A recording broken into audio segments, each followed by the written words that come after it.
Hey there guys, this is Oxidine Chill. Got another video for today. And you guys all know that I don't shy away from drama in this community, especially YouTube drama or in-game drama. I kind of just insert myself into it whenever I can. That's pretty much been what I'm doing since the beginning on YouTube. Some of you guys may not be more familiar if you've been watching me for a long time. So I got sent this video, and of course I had to check it out, especially with a thumbnail here, and everyone said, well, you should check this out, Oxidine Chill. It should be interesting. So let's take a look at a few points here, and let's kind of discuss how out of pocket this is. We got two DC channels, pretty big channels as far as DC content. You got Multiverse and you got Oxidine Chill, whatever his name is. Both people defend this game at the highest level, dog. I seen in the comments in Multiverse, you see comment people might write, hey, they need to change this, and so defending the game at the highest level, I must have missed that, or I defend the game at the highest level.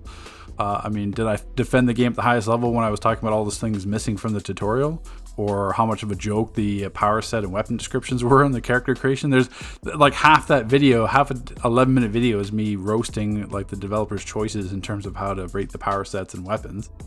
Talking about how boring the Elite Plus alert is, the actual EG7 revenue presentation, which generated a giant discussion on the forums and is still ongoing in terms of how EG7, which is the owner of Dimensional Link Studios, how they're treating DC Universe Online.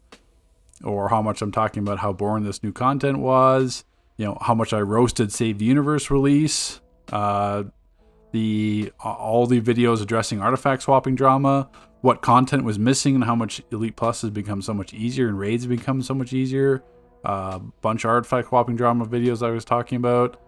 Let's see. Oh yeah, like the whole EOG changes, artifact swaps videos. So, you know, I'm really not sure where he's getting for that. I'm defending the game at the highest level.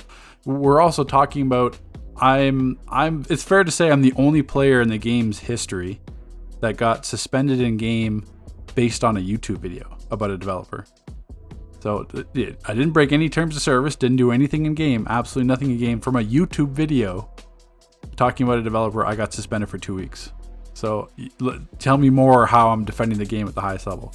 Or if we want to go roll back the time back to when it was Jens Anderson and Spittle, I had the creative director of the entire game call me out and make an enemy out of me. Imagine that. Like the creative director for an entire game that everyone plays, hundreds, thousands of people, and he's singling me out to the point where even after Spittle left the game, he still banned my name. Well, not Oxidine Chill. He banned Obsidian Chill in his Twitch streams. So let's kind of continue on in this video. Where else did it get kind of interesting? I think it was around here. as I said, man, Multiverse, man, Oxidine Chill, y'all got to chill with defending the game like y'all do and start calling it down the middle, man. Just cause you got subscribers on the game don't mean you can't call the game down the middle. Fans love real shit, man. They love a YouTuber or whatever you want to call it to call the shit how they see it down the middle. As I said, dog. So calling shit down the middle. Let's go back to the video where what was this one? I think it was back here somewhere. I forget. Yeah, what it takes to be a DPS. No, what was it? It was the skill point one. Or was that one? Yeah, just skill points matter. So the entire community revolving around, oh, they think you need like 800 skill points. I'm saying, no, you don't. It all revolves around pay to win artifacts. What was the other one? The actual DPS, what was it here? I think it was going back. This one. Yeah, the best power in DC or the real truth, where everyone just wants to be, you know, whatever, gadgets prec or electric prec, rage prec. But that really doesn't matter whatsoever. All it is what allies and artifact combinations you have. So, you know, forgive me for defending the game at the highest level, apparently. Just because when I say PvP is not coming back and new power sets aren't coming, because that's actually realistic and practical. For one, PvP is never going to return in this game, because for one, they can't monetize it. Two, there's not a single developer left in the game that even was around for PvP. So that means they're redesigning PvP from the ground up, which, once again, relating to point one, where you can't monetize it, or can't monetize it well. I mean, even in the past, for a while they used to have, you could reset the PvP maps for 12 marks and get like a reward box. which was nothing. And then they had the only time it was monetizable is when every single month we had a new PV Legends tune or Legends tune. At that point, you could buy on the marketplace for $10. Like that was actually rewardable. But then now there's licensing issues; they can't do that. That's why we didn't get Gorilla Grodd. And then there's the whole aspect of new power sets. So new power set takes the entire team. It's the system devs, art devs, sound effects, everything. So you want to pull off nearly the entire development team to work on a power set for a few months and then release that. So that means for like 6 to 8 months, we're not going to get any new episodes, just seasonals. So would you rather have a new power set that no one uses? Like when Water came out, there was no Water DPS when they came out. Water DPS wasn't OP, so they scrapped it. Water was only playable when survival mode came out. That's when it was popular.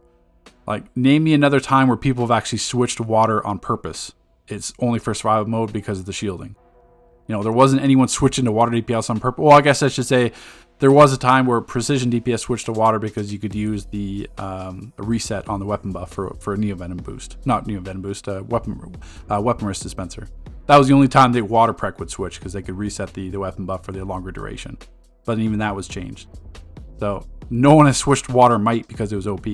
So unless this new power set that they work on and the developers, this game gets no new content for pretty much half a year, unless that's completely broken for DPS, no one's going to switch. Everyone's going to switch like a free character swap or a CR skip or try it on test, which makes absolutely no money. Power sets are really the only thing that brings in no money. People are going to say, well, a power set brings in more people back to the game. No, it doesn't, because they're going to come back to the game, try the new power set for like a few weeks and then leave again.